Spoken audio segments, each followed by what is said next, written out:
میں شاہد علی ایڈوکیٹ آپ سے مخاطب ہوں وقف ایشوز پر. دوستو ایک بہت سیریس ایشو کو لے کر کے میں آپ کے سامنے ہوں. سیریس ایشو ہے ہماری وقف پراپرٹیز کا، ہمارے وقف بورڈ اور وقف کونسل کی آزادی کا.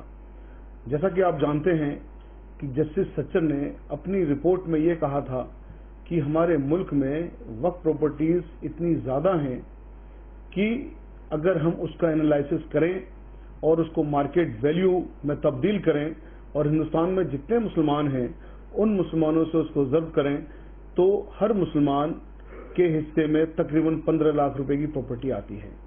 یعنی کہ آپ جب پیدا ہوتے ہو تو 15 لاکھ روپے کی پراپرٹی کے ساتھ آپ پیدا ہوتے ہو.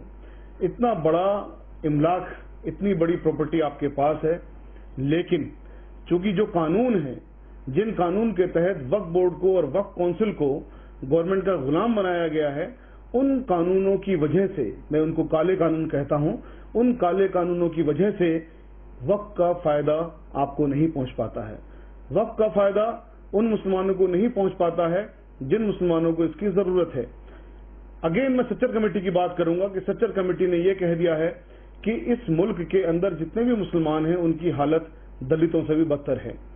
تو جتنے بھی وقف پراپرٹیز ہیں ان وقف پراپرٹیز کا اگر پورے کا پورا فائدہ مسلمانوں کو پہنچایا جائے تو ہر مسلم علاقے میں کم سے کم ایک ہاسپٹل اور ایک اسکول، ہاسپٹل اپولو سے اچھا اور اسکول ڈی پی ایس سے اچھا قائم کیا جا سکتا ہے.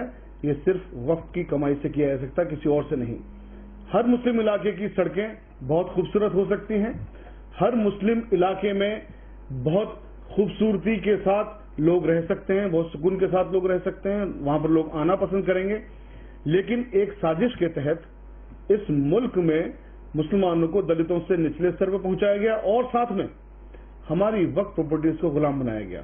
ہماری مانگ جو سرکار سے ہے، ہماری مانگ ہے کہ وقف پراپرٹیز کو خدارہ آزاد کر دیجئے، جیسے کہ 1925 میں برٹش سرکار نے سرداروں کی، گرودواروں کی پراپرٹی کو آزاد کیا تھا اور گرودوارا پربندھن کمیٹی ایکٹ بنایا گیا تھا. اسی طرح سے ہمارا وقف مینجمنٹ ایکٹ بنا دیجئے تاکہ وقف کی جتنی پراپرٹی ہیں ان کو مینج کرنے کے رائٹ ہم مسلمانوں کو ملیں، وقف پراپرٹیز کے نمائندوں کو چننے کے رائٹس ہم مسلمانوں کو ملیں، وقف پراپرٹیز کو مینج کرنے کے رائٹس ہم مسلمانوں کو ملیں. دوستوں میں آپ کو بتا دیتا ہوں یہ بات کہ ہمارے ملک میں جو وقف پراپرٹیز ہیں ان کی ہم صرف رینٹل انکم سے، میں بہت ریسپانسبلٹی کے ساتھ یہ اسٹیٹمنٹ دے رہا ہوں، ان کی صرف رینٹل یعنی کرائے کی انکم سے ہم پورے ملک کے بجٹ کو فائننس کر سکتے ہیں. اتنی بڑی تعداد، اتنی بڑی مقدار، اتنی دولت ہمارے بزرگوں نے ہمارے لیے چھوڑی ہے، لیکن اس کالے قانون کی وجہ سے اس کا حق آپ کو نہیں مل پاتا ہے. ہم اس پر ایک موومنٹ چھیڑ رہے ہیں، پورے ہندوستان کے اندر یہ موومنٹ ایک ساتھ شروع ہوگا. آپ سب لوگوں سے گزارش ہے کہ اس ویڈیو کو زیادہ سے زیادہ لوگوں کے پاس بھیجیں اور ان سب سے یہ عرض کریں، ان سب سے گزارش کریں، میری طرف سے سب سے گزارش ہے کہ اب وہ وقت آ گیا ہے کہ جب آپ کو کندھے سے کندھا ملا کے کھڑا ہونا ہے.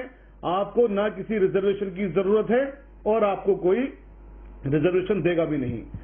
اگر آپ اپنے بچوں کو پڑھانا چاہتے ہو، اگر آپ اپنے بچوں کو اچھی تعلیم دینا چاہتے ہو، اچھے ڈاکٹرز دینا چاہتے ہو، اچھا علاج دینا چاہتے ہو، اگر آپ خوشحال زندگی جینا چاہتے ہو، اور ساتھ میں میں کہوں گا اگر آپ اس ملک کو آگے بڑھانا چاہتے ہو تو اس وقت آپ تیار ہو جائیے اپنا تن، من اور دھن قربان کرنے کے لیے، اس کالے قانون کو بدلنے کے لیے، تاکہ گورنمنٹ مجبور ہو جائے جس طرح سے 1925 میں برٹش گورنمنٹ مجبور ہوئی تھی جب سرداروں کا یہ آندولن شروع ہوا تھا.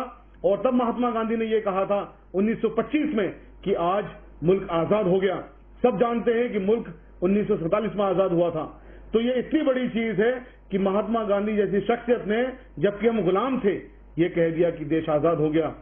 آپ بھی اپنی آزادی کے لیے، وقف بورڈ کی آزادی کے لیے، وقف بورڈ کی آزادی کے لیے کندھے سے کندھا ملا کر کھڑے ہو جائیے.